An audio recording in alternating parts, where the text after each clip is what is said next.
What if I told you a company can grow its revenue by 25% and still see its stock crash nearly 40% in just 6 months? Sounds unreal, right? But that's exactly what happened with Robinhood Markets.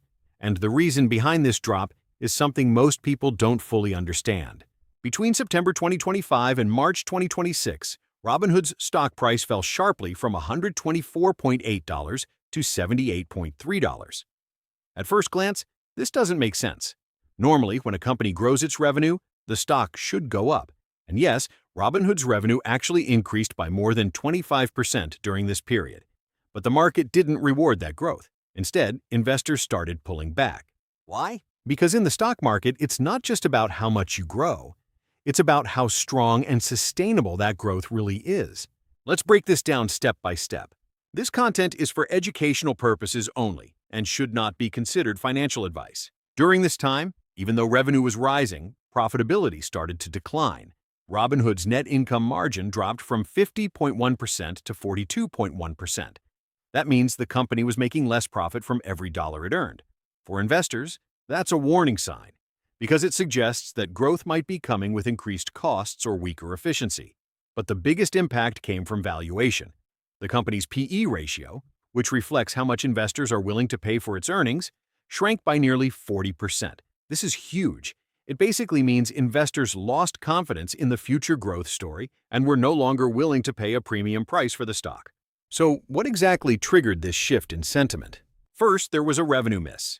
In Q4 2025, Robinhood reported $1.28 billion in revenue. While that number is still strong, it came in below market expectations. And in the stock market, expectations matter just as much as results. Even a small miss can signal that growth is slowing or becoming unpredictable. Second, crypto, and one of Robinhood's key revenue drivers, showed serious weakness. Cryptocurrency revenue dropped 38% year-over-year to $221 million in the same quarter. This was a major concern because it revealed how dependent the company is on crypto trading activity. When the crypto market slows down, Robinhood's earnings take a direct hit. Third, user activity started to cool off. In February 2026, data showed that total platform assets declined by 3% month over month. On top of that, equity trading volumes dropped 14% during the same period. This suggests that users were becoming less active at the start of the year. And for a platform like Robinhood, lower activity directly means lower revenue potential. To be fair, on a year-over-year basis, trading volumes were still significantly higher. But markets often react more strongly to short-term slowdowns, especially when expectations are already high. Now, the big question is, what happens next? This is where the debate among investors becomes very interesting. On one side, bullish investors believe Robinhood is going through a transition. They argue that the company is shifting toward more stable and recurring revenue streams.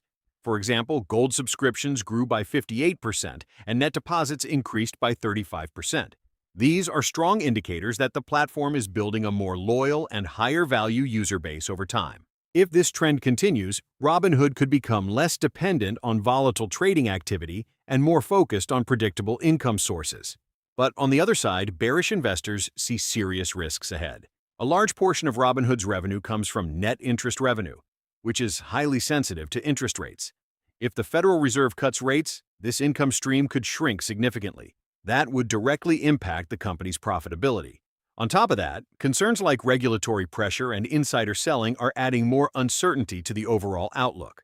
So right now, Robinhood is at a critical point. The company is trying to shift its business model towards stability, but at the same time, it's facing real external pressures that could slow down its progress. And that's exactly why the stock dropped. Not because growth stopped, but because investors started questioning the quality and sustainability of that growth. In the end, this situation highlights an important lesson for every investor. In the stock market, numbers alone don't tell the full story. A company can show strong revenue growth, but if profitability weakens, key segments decline, or future risks increase, the stock can still fall hard. So the real question isn't just, is the company growing? It's, is that growth strong enough to last? Because at the end of the day, the market doesn't just reward growth, it rewards confidence in the future. So, if you found this video valuable and want to stay ahead in crypto, market trends, and smart investing strategies, make sure to subscribe to MSTR Hub. Don't forget to like this video, share it with others, and drop your thoughts in the comments. Is this a real opportunity or just another risk? And most importantly, hit the bell icon so you never miss an update. Thanks for watching, and remember, smart moves build strong portfolios. MSTR Hub, where market insight meets strategy.